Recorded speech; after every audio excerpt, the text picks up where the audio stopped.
Assalamualaikum warahmatullahi wabarakatuh. Alhamdulillah alladzi bi ni'matihi tatimmus shalihat. Asyhadu an la ilaha illallah wahdahu la syarikalah wa asyhadu anna Muhammadan abduhu wa rasuluh la nabiyya ba'dah. Allahumma shalli wa sallim ala nabiyyina wa rasulina Muhammad sallallahu alaihi wasallam wa ala alihi wa ashabihi wa man tabi'ahu bi ihsani ila yaumiddin. Amma ba'du.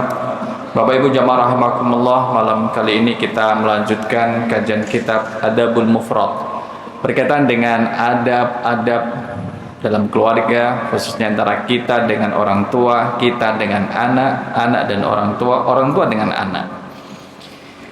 Seyogyanya, idealnya dan memang sudah seharusnya ketika menjadi orang tua bisa memberikan keteladanan kepada sang anak. Ketika menjadi seorang anak, maka menunjukkan keteladanan dan kepatuhan terhadap kedua orang tua.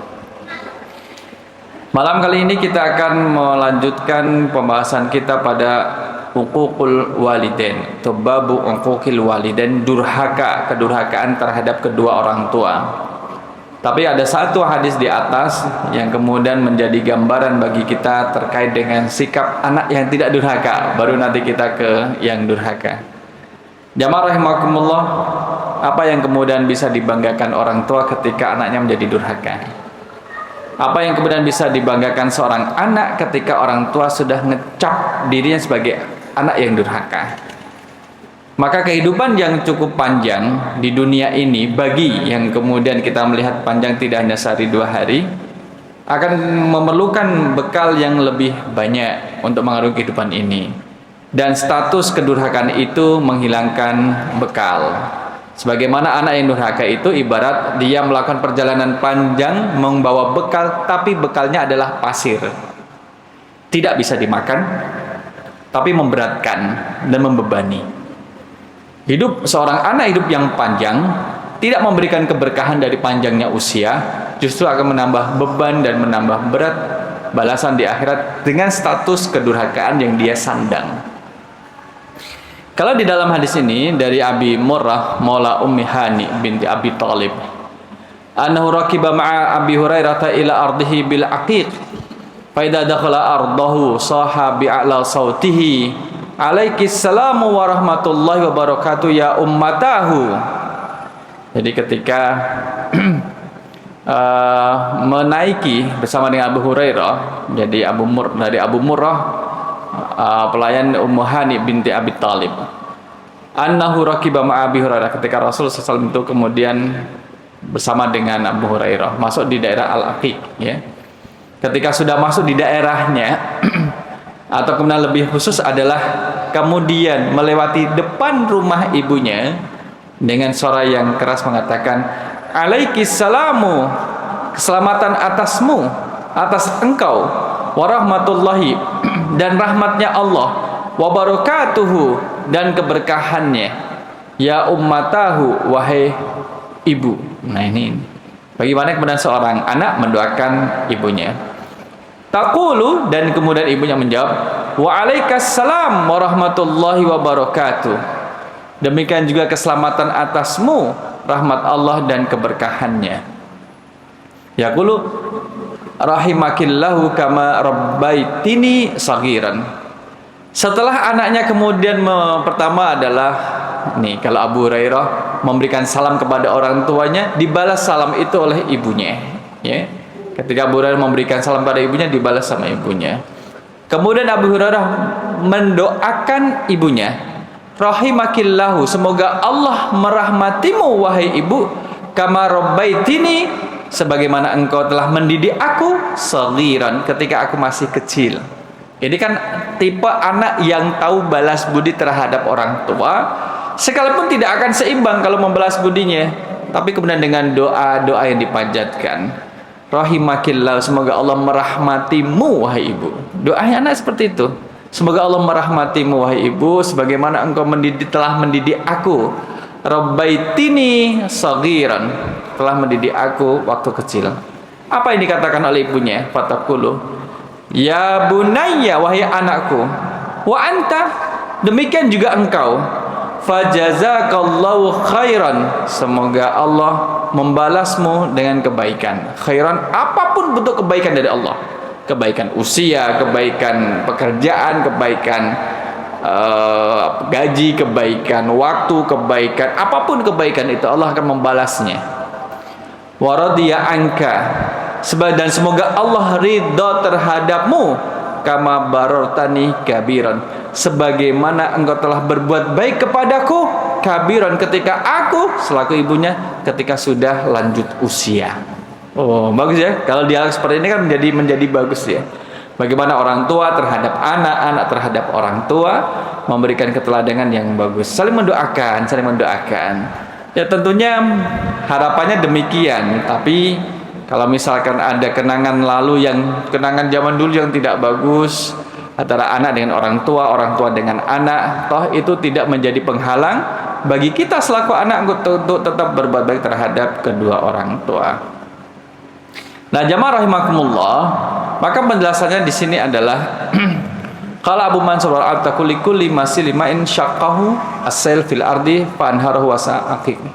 Jadi berbicara terkait dengan al-aqiq. Aqiq itu adalah daerah yang bisa seperti kayak lembah, daerah yang dialirin air. Kan kalau Bapak Ibu melihat di Arab itu banjir itu berapa kali tuh Bapak Ibu dalam setahun? Kita dengar aja terakhir banjir itu ya lama ya, berita lama. 2005 atau 2000 berapa itu pernah banjir besar. Ada yang masuk. Ada sesuatu yang kalau misalkan kita lihat sungai, nah Bapak Ibu yang bersiapa yang pernah melihat sungai di Arab? Ketika umrah ada nggak lihat sungai? Ada airnya gitu. Yang ada adalah kering. Tapi kemudian daerah disebut dengan Aqiq. Aqiq adalah daerah yang dulu atau pernah dialiri oleh air. Maka sekitarnya nanti ada penduduk yang tinggal di daerah situ, atau disebut dengan lembah ya. Lembah kan dataran yang rendah, dan biasanya kalau habis hujan air akan kumpul di satu titik terendah di antaranya.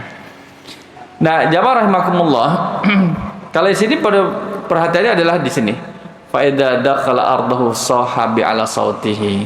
Ketika masuk daerahnya dia akan berteriak ya, mengangkat suaranya, kan mau memberikan salam terhadap ibunya. Ya ummatahu, jadi hai ibu gitu. Maka ini orang tua yang ketika dipanggil oleh anaknya dengan panggilan yang baik, kemudian didoakan oleh anaknya dengan doa yang baik, maka dia tahu bagaimana cara membalasnya. Kalau diberi salam ya, kemudian memberi balasan salam. Alaikissalamu warahmatullahi wabarakatuh.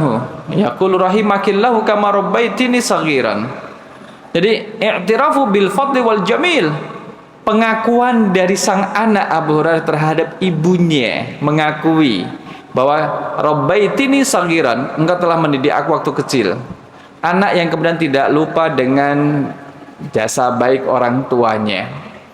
Jadi disebutkan rabbaitini saghiran, engkau telah mendidik aku ketika masih kecil. Itu kemudian didoakan, oh iya, karena punya pengalaman yang baik ketika waktu kecil. Maka disebut dengan pengakuan bil fadli, kemuliaan dan juga keindahan ya. Wa fi dzikrul amal shalih lil mat'ulahu. Kemudian juga Abu Hurairah mendoakan apa yang dulu telah amalan baik yang dilakukan oleh ibunya ketika dia masih kecil, disebutkan gitu. Tentunya Bapak Ibu kalau misalkan sekarang Bapak Ibu dikasih kesempatan, sebutkan 10 amalan baik yang dulu pernah yang dilakukan ibumu terhadapmu. Justru kita tidak akan kesulitan menyebutkan 10 amalan baik. Justru lebih daripada 10 itu amalan baiknya. Yang ada adalah lebih daripada itu. Karena banyak yang dilakukan oleh orang tua kita kepada kita. Bagaimana kemudian kita ketika bangun, bagaimana proses dibangunkan dari tidur, bagaimana orang tua kemudian mendorong, memberikan contoh untuk kemudian bersih-bersih diri setelah bangun tidur, kemudian bagaimana ajakan orang tua, dorongan orang tua untuk sholat, baca Quran di waktu pagi, seterusnya dan juga seterusnya. Terniang-niang kebaikan yang dulu pernah dilakukan oleh orang tua kita terhadap diri kita. Jamaah rahimakumullah. Wa hadza aqrabu lil istijabah wa qad umira bi hadza kama fi qawlihi a'udzu billahi minasyaitonir rajim wa qur rabbirhamhuma kama rabbayani shaghira. Dalam surah Al-Isra ayat yang ke-24. ayat yang ke-24 kita lihat ada doa. Wakhfid lahuma janaha dzulli minar rahmah.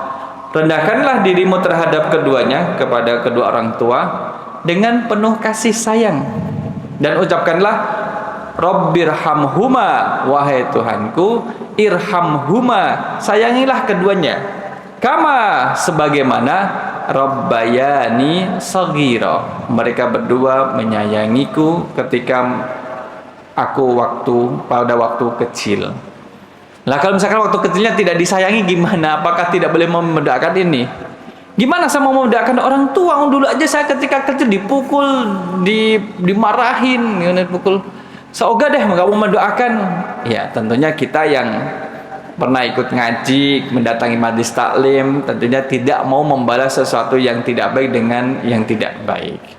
Kan Rasul mengajarkan balaslah yang tidak baik menurutmu dengan perbuatan yang baik, dengan perbuatan yang baik. Kalau orang tua dulu pernah kasar, mungkin bagian dari pendidikan. Nggak mungkin Ustaz, nggak mungkin pendidikan kayak gitu, kasar banget kok. Ini loh lecet-lecet ada bekas. Ya anggap aja orang tua lagi hilaf.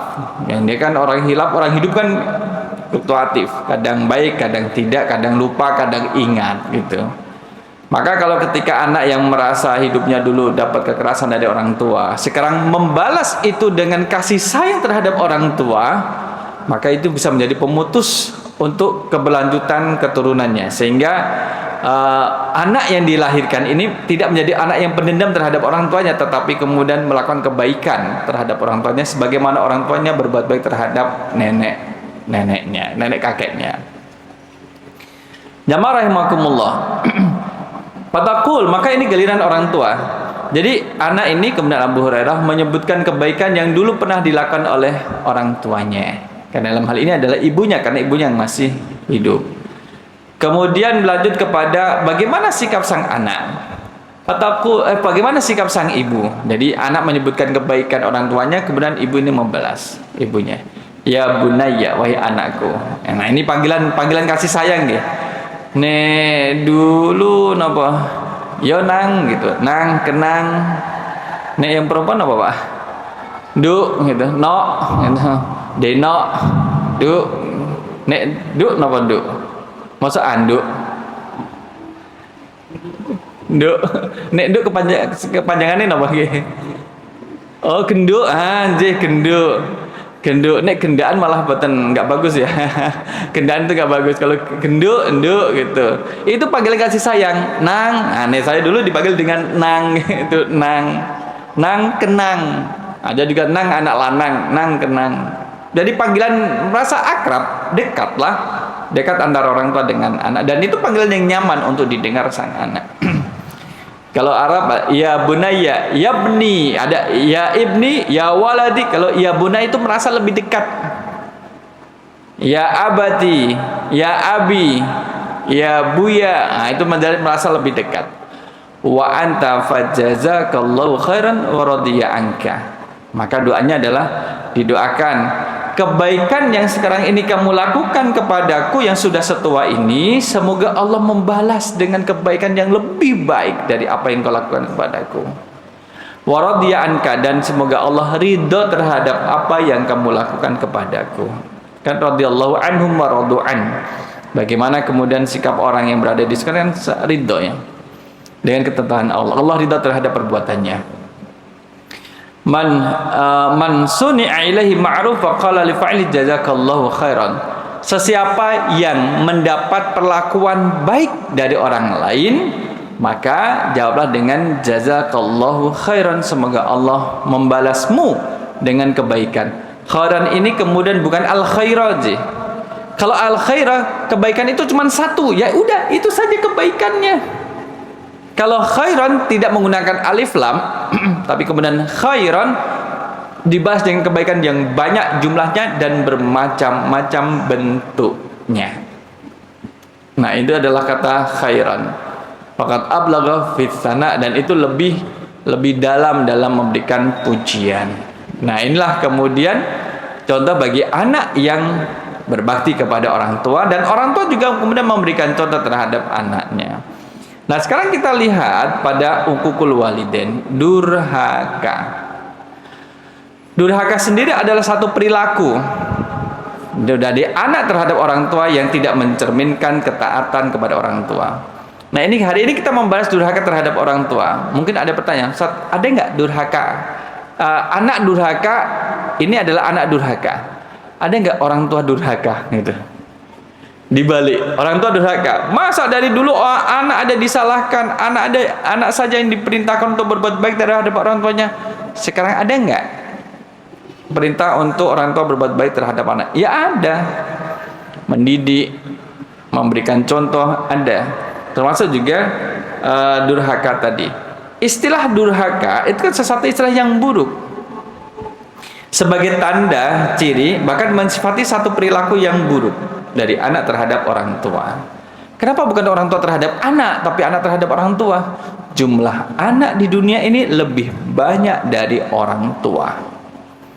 Maka perilakunya adalah kita lihat di sini. Kita mulai dari beberapa hadis yang berkaitan dengan uququl walidain. Kemudian pada hadis berikutnya nanti adalah terkait dengan contoh-contohnya. Bapak Ibu, tentunya kita tidak ingin memiliki anak yang durhaka terhadap diri kita. Tentunya juga kita tidak ingin anak itu kemudian menjadi durhaka setelah kita wafat ataupun sebelum kita wafat. Yang kita inginkan adalah anak yang taat. Itu investasi akhirat, dunia akhirat. Anak yang menjadi taat. Anak yang selalu itu menjadi investasi dunia akhirat. Di dunia membahagiakan orang tua, di akhirat juga bisa menjadi penyelamat bagi orang tuanya dengan kesalehan yang amal yang dilakukan di dunia. An Abi Bakrah qala qala Rasulullah sallallahu alaihi wasallam. Keterangan dari Abu Bakrah, dia berkata, Rasulullah sallallahu alaihi wasallam bersabda, ala unabbiukum bi akbaril kabair. Bukankah telah aku kabarkan, telah saya ceritakan dengan sebesar-besarnya dosa besar. Dan ini diulangi 3 kali. Ala unabbiukum bi akbaril kabair. Ala unabbiukum bi akbaril kabair. Ala unabbiukum bi akbaril kabair. Bukankah telah saya sampaikan sebesar-besarnya dosa besar. Nah, gitu. Sekecil-kecilnya binatang napa, Pak? Sekecil-kecilnya binatang. Napa, Bu? Binatang paling kecil. Sebesar-besar binatang napa ya? Binatang yang paling besar. Nah, itu kan ada binatang besar, ada yang lebih besar. Nah, ini kemudian ada dosa besar, ada yang paling besar. Qalu, bala ya Rasulullah, benar Rasul. Qala, al-isyraku billah. Berbuat syirik kepada Allah itu dosa besar.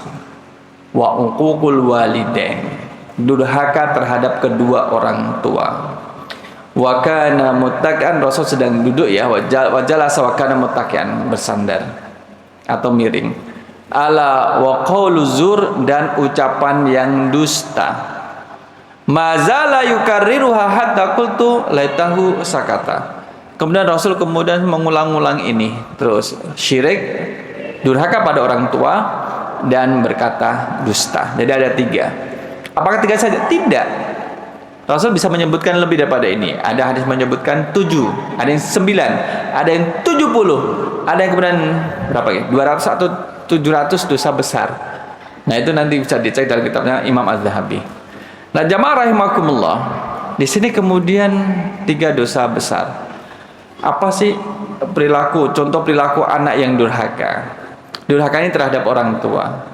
Jadi anak ini melakukan yang sebaliknya yang diperintahkan untuk dia lakukan terhadap orang tuanya. Dari sisi durhaka itu bisa keluar dari satu sisi ucapan. Anak mengucapkan satu ucapan itu bisa menjadikan dia durhaka. Kedua adalah dari perbuatan. Tulisan bisa juga dengan tulisan, tindak tanduk, perbuatan, perilaku itu kemudian. Atau sikap anak terhadap orang tua yang itu menjadi bentuk atau bukti pemberontakan anak terhadap orang tuanya. Ya, ucapan tadi sudah, perilaku, tulisan, sikap itu bisa menjadi sebab anak itu durhaka terhadap orang tuanya. Bapak Ibu, kalau anak diperintahkan kuliah di Jogja, kamu di Jogja kuliah ya? Iya.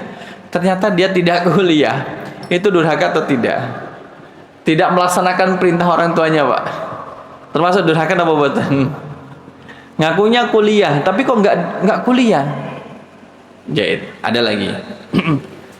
Nah ini kita membahas sesuatu yang tidak baik bagi sang anak. Izinnya ke Jogja kemudian adalah kuliah. Ternyata tidak hanya kuliah, tidak kuliah di kelas, dia kuliahnya berdua dengan pacarnya. Kemudian terus ambil di luar nikah. Itulah yang kemudian dilarang di dalam Islam, atau kita menyebut dengan pemilu. Itu dilarang. Karena pemilu adalah pernikahan hamil dulu, dihamili dulu baru dinikah. Bukan pemilu yang coblosan, bukan. Pernikahan hamil dulu itu. Nah, itu termasuk durhaka tidak ya gitu. Anak itu izin kuliah ternyata lebaran bawa anak kecil. Ini siapa anak kecil ini? Anaknya ibu kos. Bukan, ini cucu bapak. Ini cucu dari mana? Dari Kalicode? Bukan, ini cucu dari saya. Kapan kamu menikah gitu? Menikah kemarin sudah hampir 1 tahun. Kok gak ngabari gimana nikahnya? Kan kami sebagai wali nggak tahu. Kan ada banyak wali di sana, ada wali murid, wali mahasiswa, wali-wali. Gimana ini? Apakah itu termasuk durhaka atau tidak? Nah, mari kita lihat jemaah rahimakumullah. Jadi kalau siapapun orang tua, mohon maaf ya, orang tua sekalipun yang tidak berpendidikan tinggi, kalau dikasih tawaran pengen punya anak yang soleh atau durhaka, pasti dia ingin punya anak yang soleh. Sekalipun orang tua tidak berpendidikan tinggi. Anak-anak sekarang gitu. Sekarang kemudian ditanya dia, Kenzi misalnya, ingin jadi anak soleh atau tidak? Anak soleh itu apa ya? Malah tanya anak soleh itu apa ya? Nggak tahu anak soleh. Pengen jadi anak durhaka apa anak soleh? Yang menantang mana ya? Yang menantang durhaka atau soleh ya? Wah gitu. Jadi kadang pendidikan karakter, nilai-nilai keislaman harus lebih besar kemudian ditanamkan orang tua terhadap putra putrinya di zaman sekarang ini. Nah, inilah kemudian kita berjuang ya, mengetahui cara bagaimana menyampaikan ilmu terkait dengan birrul walidain, berbakti pada orang tua, kita sampaikan pada anak dengan cara yang mudah dipahami oleh mereka. Ala unabbiukum ala ukhbirukum, bukankah telah aku kabari? Nah, inilah kemudian menunjukkan bahwa ini menjadi peringatan. Ala unabbiukum, sudah memberikan peringatan. Bukankah sudah saya kabarkan? Jadi yang ketika kata-kata ini keluar memberi makna adalah perhatikan gitu. Bi akbaril kabair, al kabair wa al fa'latu al qabihatu minadz dzunubil manhi anha syar'an. Kabair, dosa besar, adalah perilaku buruk dan termasuk perbuatan dosa yang dilarang secara syariat. Al-azim amruha, dan urusannya menjadi besar, seperti membunuh, zina, lari dari perang yang sedang berkecambuk, itu termasuk dosa besar. Nah, di sini kok bisa uququl walidain termasuk dosa besar. Berarti durhaka terhadap orang tua itu ya setara seperti orang yang berbuat syirik, kemudian orang yang kemudian berzina. Kalau syirik tidak masuk ya, karena syirik kan menghilangkan keimanan. Seperti orang yang membunuh, berzina, lari dari medan pertempuran, itu kan termasuk dosa-dosa besar. Wa ya minas sifatil ghalibah. Nah, diselanjutkan juga ala unabbiukum bi akbaril kabair, uslub tasywiq. Kayak iltifat itu berpaling. Uslub iltifat di dalam ilmu balaghah ya, memberikan tanbih, peringatan terhadap para pendengar bahwa akan ada jawaban dari pertanyaan yang besar ini. Ala unabbiukum bi akbaril kabair, apa sih gitu. Dan ini diulangi 3 kali. Qala salasa marratin ala adati fi takriri syai' salasa marrat. Jadi ketika Rasul menyampaikan dalam bentuk 3 kali pengulangan, 3 itu menunjukkan arti banyak, Bapak Ibu. Salah satu banyak, 3, 7 itu termasuk banyak. Kalau sesuatu disampaikan 3 kali, itu berarti penting, harus diambil perhatian. Sudah ya, saya sampaikan sampai di sini ya, titik ya, titik. Ah, berarti yang penting apanya? Titiknya yang penting. Nah, yang diulangi itulah kemudian yang menjadi penting. Kalau di sini diulangi adalah yang 3 kali adalah ala unabbiukum bi akbaril kabair. Bukankah telah saya sampaikan sebesar-besarnya dosa besar? Berarti ini bukan sembarang dosa, tapi kemudian dosa besar dan kemudian menjadi lebih besar. Dilanjutkan lagi, ta'kidan sebagai liyunabbiha sami' ala ihdari qalbi wa fahmi lil khabari alladhi yadhkuruhu. Jadi memberikan perhatian, dengar ya, saya mau menyiapkan sesuatu yang penting nih, dengarkan. Orang langsung mendengar, menyiapkan pendengarannya, menyiapkan hatinya, menyiapkan pemahamannya untuk menyimak apa yang akan disampaikan. Qalu bala ya Rasulullah, benar ya Rasul. Qala al-isyraku billahi wa uququl walidain, adalah berbuat syirik kepada Allah dan durhaka terhadap orang tua. Nah, pembahasan kita di durhaka ini. Uququl walidain idza'uhuma wa isyanuhuma wal khuruju alaihima, menyakiti orang tua. Maka di awal tadi kita sebutkan bahwa uququl walidain itu bisa melalui ucapan, menyakiti orang tua dengan ucapan, dengan kalimat verbal. Emak digitu kan lebih gitu aja nangis. Jangan itu. Orang tua kemudian diomongin anaknya sampai nangis, itu kan sudah keterlaluan anaknya. Bukan menyampaikan berita gembira, diomongin oleh orang anaknya kemudian sakit hatinya misalkan. Ya sudah, nggak usah tinggal di sini daripada ngotorin rumah saya. Nah, itu kan orang tua digitu kan gimana rasanya, ya Allah.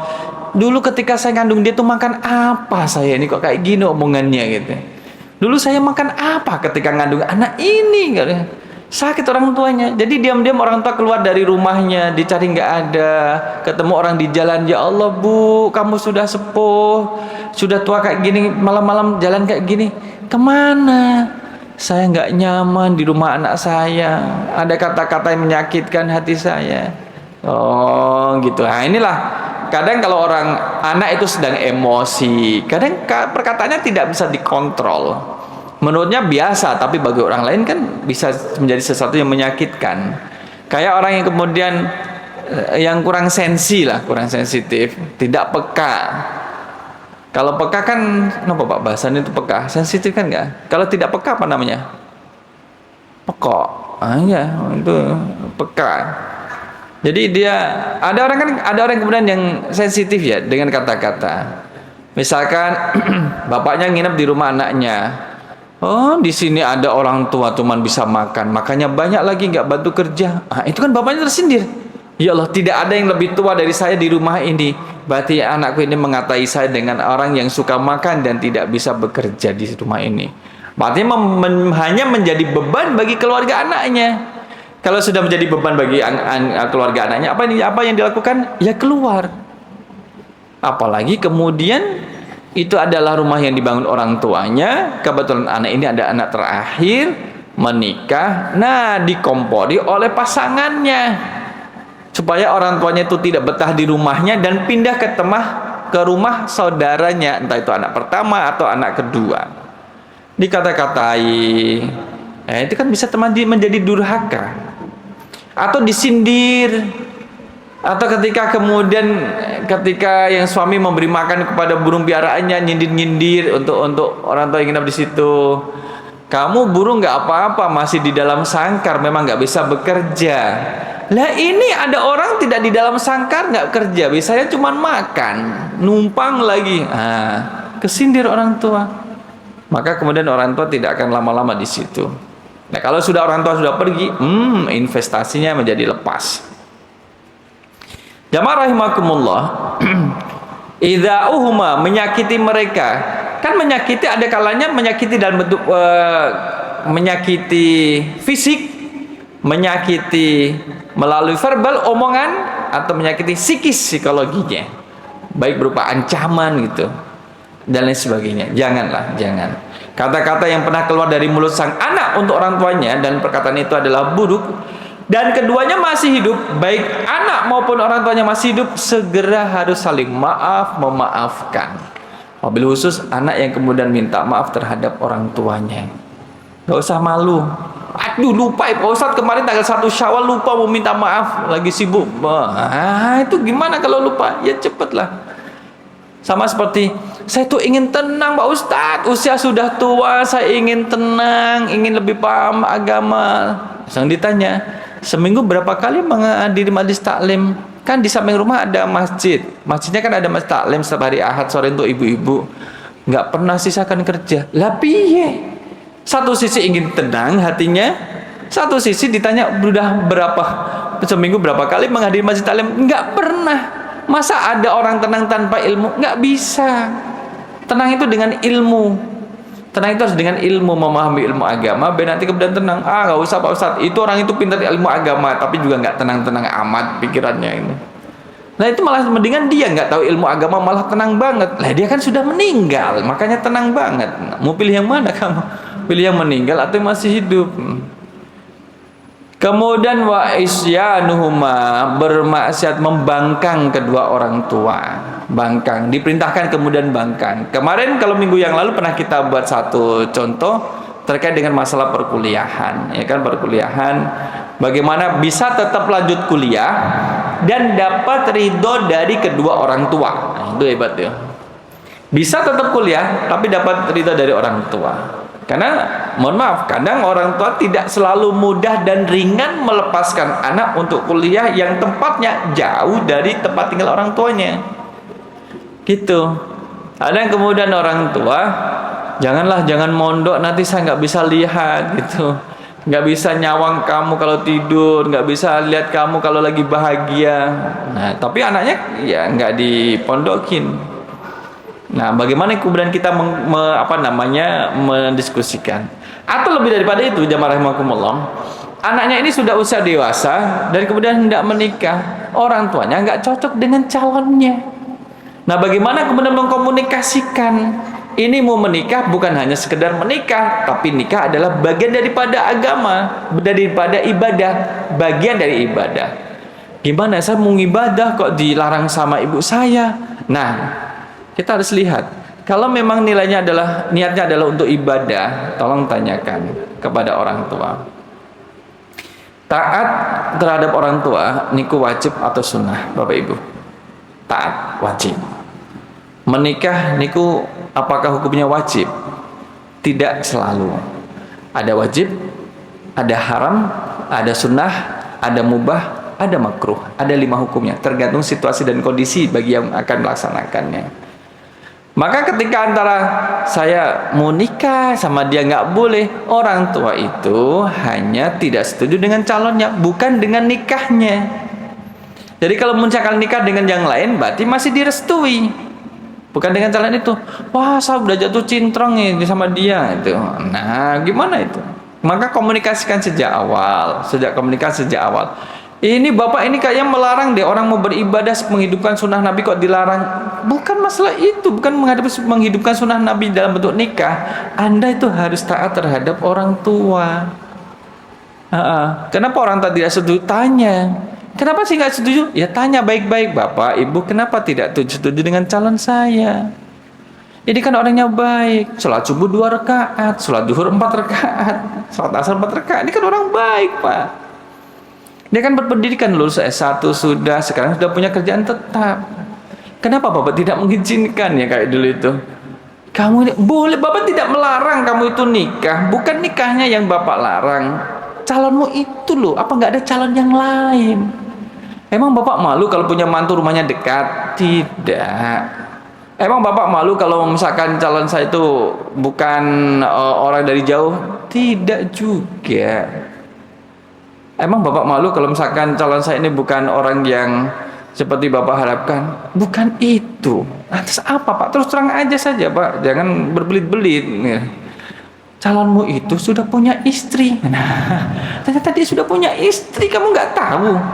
Loh, mana? Itu yang sering diboncengin kan istrinya. Loh, itu istrinya bukan adiknya. Nah, karena lebih kecil kan istrinya. Itu istrinya. Oh, tak kira adiknya. Kamu itu loh. Makanya dengar orang tua gitu. Jadi dalam banyak hal, jamaah rahimakumullah, anak-anak, kita selaku anak tidak lebih tahu banyak daripada orang tua. Feelingnya orang tua kadang tajam, feelingnya ya tajam. Memang kadang tidak bisa diungkapkan kenapa tidak boleh, orang tua nggak bisa mengungkapkan. Tapi di kemudian waktu Allah tunjukkan, ini loh alasan kenapa orang tua dulu tidak boleh kamu dengan dia, maka muncullah masalah ini kan. Nah, ini menjadi antisipasi. Karena niatnya nikah, niatnya ada beribadah, maka jangan ada bentuk kedurhakaan. 4 orang yang menikah, misalkan 2 orang tua dan 2 lagi calon mertua, 4-empatnya harus memberikan restu yang sama. 1 orang tidak memberikan restu, ganti yang lain. Nah gitu, nanti menjadi kurang bagus. Maka sesama besan itu nopo nggih bahasa Indonesia nih Pak? Dengan yang status besan itu berarti kemudian harus saling menghormati. Jangan kemudian itu loh calon besan saya itu ternyata miskin ya. Ya Allah, jangan itu kemudian diungkapkan. Ingat, karena dia akan menjadi bagian daripada keluarga. Kalau ada salah satu besan yang merasa tidak dihormati, janganlah, jangan. Nah, kembali ke sini, jamaah rahimakumullah, uququl walidain wal khuruj alaihima, dan keluar dari kedua orang tua, sampai kemudian mengancam dan kemudian membantah orang tua. Nah, inilah kemudian jamaah rahimakumullah bentuk-bentuk durhaka terhadap orang tua itu bisa saja kita temukan di sekeliling kita. Sehingga kalau orang tua melihat anaknya ada indikasi kemudian melakukan kedurhakaan, mohon untuk segera diingatkan biar nanti tidak menjadi dan tidak terus menerus. Insyaallah kita lanjutkan di pertemuan yang akan datang. Ada pertanyaan sampai sini Bapak Ibu? Yang besok kita masih membahas terkait dengan uququl walidain, durhaka terhadap orang tua. Apa sih contoh-contoh yang biasa kita temukan di sekitar kita, termasuk juga bagaimana mengantisipasi supaya kemudian tidak menjadi satu kelaknatan bagi anak ketika pernah durhaka terhadap kedua orang tuanya. Makatan jamaah rahimakumullah, dan sampai ketemu di pekan depan insyaallah. Kita cukupkan dengan doa kafaratul majlis. Subhanakallahumma wa bihamdika asyhadu an la ilaha illa anta astaghfiruka wa atubu ilaik. Aku qouli hadza astaghfirullah li wa lakum. Wassalamualaikum warahmatullahi wabarakatuh.